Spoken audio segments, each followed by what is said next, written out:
Assalamualaikum warahmatullahi wabarakatuh. Alhamdulillahilladzi hadana ila sabilil mustaqim biwasilatil qur'anil azim alladzi jaa bihi nabiyyuna Muhammadun sallallahu alaihi wasallam.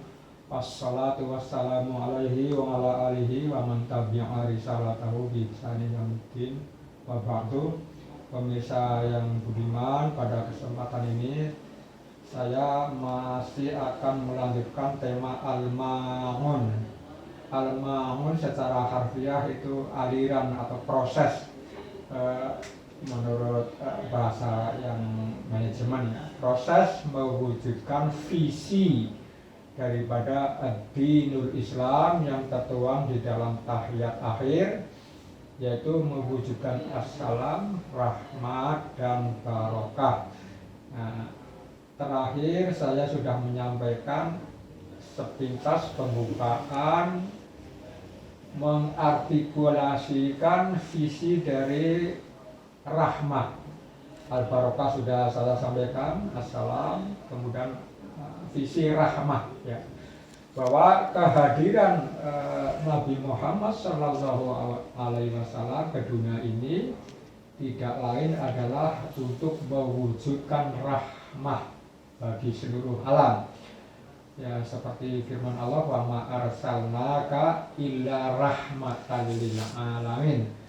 Oleh karena itu Allah menyediakan fasilitas berupa petunjuk dan sarana lainnya untuk mewujudkan ini, ya.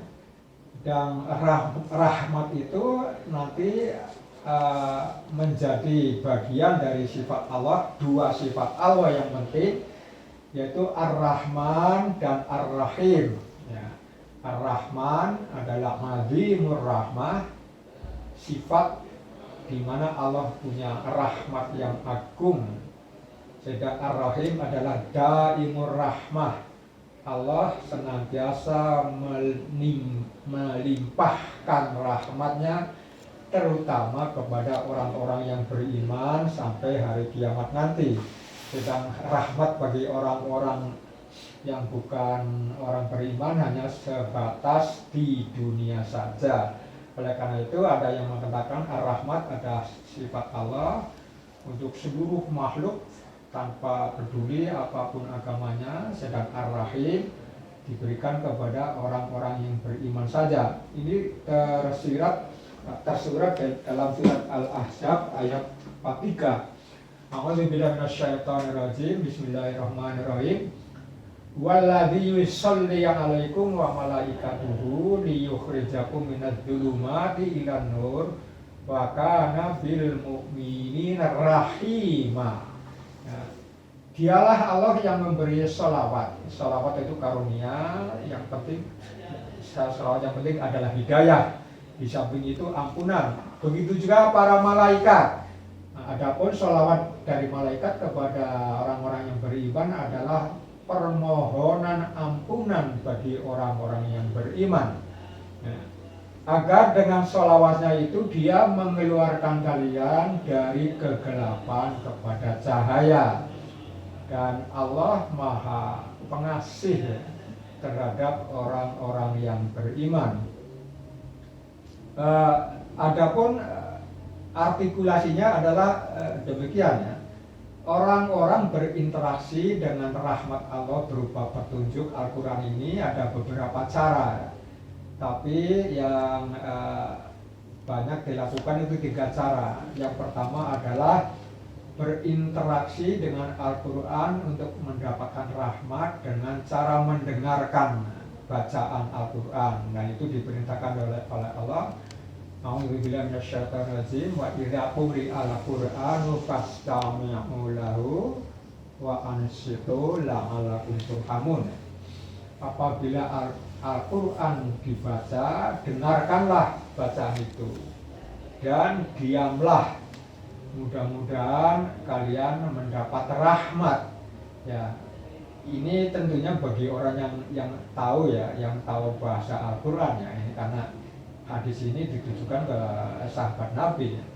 Yang kedua, berinteraksi dengan cara tilawah, ya. Ada hadis kalau nggak salah diriwayatkan oleh Ibnu Mas'ud, ini dimuat dalam kitab Durratus Tafasir di lampirannya. Di sana dikatakan oleh Nabi bahwa barang siapa yang membaca Al-Quran, dia akan mendapat kebaikan setiap hurufnya 1-10 kebaikan ya. Alif lam mim bukan satu huruf, tapi alif satu huruf, lam satu huruf, dan mim itu satu huruf.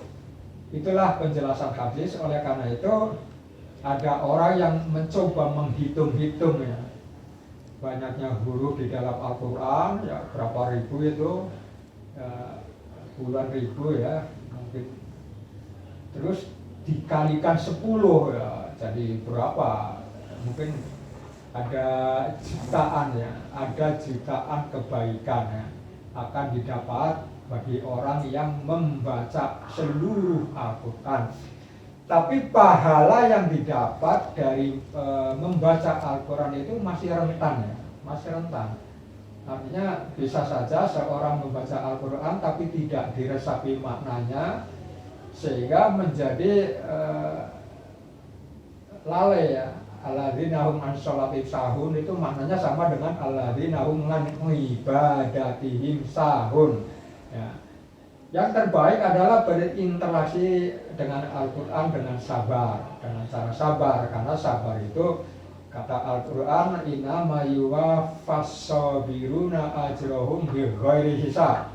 Hanya orang-orang sabarlah yang akan diberi pahalanya tanpa perhitungan.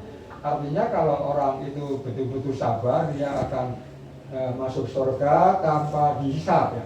Bagaimana caranya? Ibnu Mandur dalam kitab Lisanul Arab memberikan 3. Pertama sabar itu imsak, menahan diri untuk melaksanakan semua perintah-perintah Al-Jabbar atau Allah yang ada di dalam Al-Quran. Nah, terhadap perintah ini ayat Al-Quran yang dipakai oleh para ulama adalah ittaqullaha mastata'tum. Bertakwalah kalian semampu, semaksimal kemampuan kalian. Sabar yang kedua adalah berusaha untuk menghindarkan diri terhadap semua yang dilarang oleh Al-Jabbar, oleh Allah. Nah ini dalil yang dipakai adalah ittaqullaha haqqa tuqatih. Bertakwalah kalian kepada Allah dengan sebenar-benar, semaksimal takwa. Nah, sebenar-benar takwa, janganlah kalian meninggal kecuali dalam keadaan mukmin. Kemudian yang ketiga adalah gabungan ya, antara cara satu dan cara kedua. Artinya orang itu selalu melaksanakan perintah Al-Jabbar dan selalu menjauhkan diri dari perintah Al-Jabbar. Kalau ini dilakukan, maka orang itu akan terhindar dari semua jenis dosa, baik dosa yang kecil maupun dosa yang besar, dan dia hanya bertawakal kepada Allah dalam menjalani hidup ini. Bertawakal artinya menyandarkan diri kepada Allah. Nah, orang yang bertawakal ini dalam satu hadis yang dimuat dalam Fathul Majid itu ada 70.000 umat Nabi yang masuk surga tanpa hisab. Salah satunya adalah hanya bertawakal kepada Allah. Itulah cara berinteraksi dengan Al-Quran.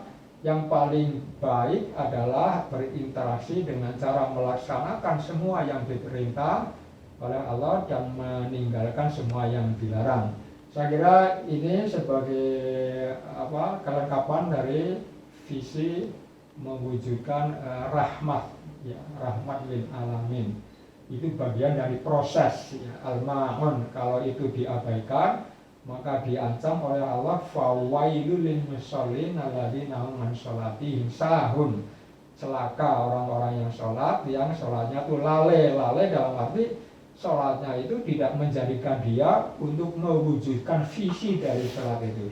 Saya kira ini yang bisa saya sampaikan. Insya Allah dilanjutkan sebagai penjelasan nanti. Billahi taufiq wal hidayah. Assalamualaikum warahmatullahi wabarakatuh.